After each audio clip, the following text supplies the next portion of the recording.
Wicket অনিশ্চয়তার চাদরে ঢাকা, সেই অনিশ্চয়তা কাটিয়ে ঈদের পর সোমবারই প্রথম মাঠে গড়ালো ক্রিকেট। আশেপাশে ফেললেন না।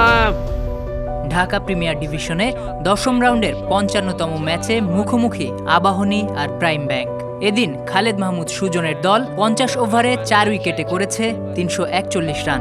শতক হাঁকিয়েছেন নাইম ও অধিনায়ক শান্ত। কাজের কাজটা করে ফেললেন এবং সেই সাথে ১৭ রান পূর্ণ করলেন।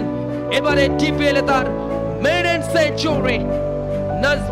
নাইম শেখ গতবারের সর্বোচ্চ রান সংগ্রাহক ওই আবাহনীর আকাশে উড়ুন, যেটা আবহাওয়া অফিস জানিয়েছে ইতিমধ্যে। Apple stature, big apple, big apple. তবে ম্যাচের ২৮তম ওভারে আবাহনীর স্কোরবোর্ডে ১ উইকেটে যখন ১৪০ রান, তখন মোহাম্মদ মিঠুনের প্রথম বলের পরই এই আবেদন নিয়ে আম্পায়ারদের সাথে তর্কে জড়ান তামিম। এই সময়টা আমরা তামিম ইকবালকে কথা বলতে দেখছি।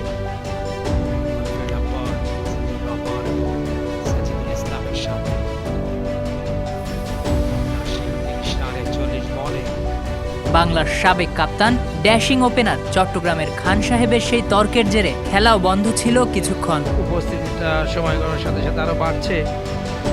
পটেক্স স্পোর্টিং ক্লাব টসে ব্যাট করতে অল আউট হয়ে যায় দলটি 151 রানের।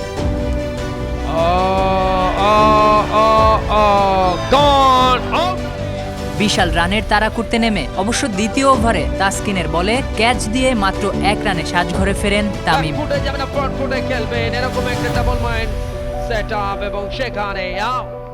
মুশফিকের অপরাজিত ১১১ রানের ইনিংসের পরও ৫০ ওভার ব্যাটিংই করা হয়নি প্রাইম ব্যাংকের।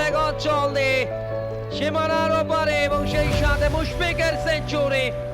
প্রথম ম্যাচ খেলতে নেমে ডিপিএলে, যেখানে অন্যান্য ব্যাটাররা আত্মসমর্পণ, সেখানে মুশফিক।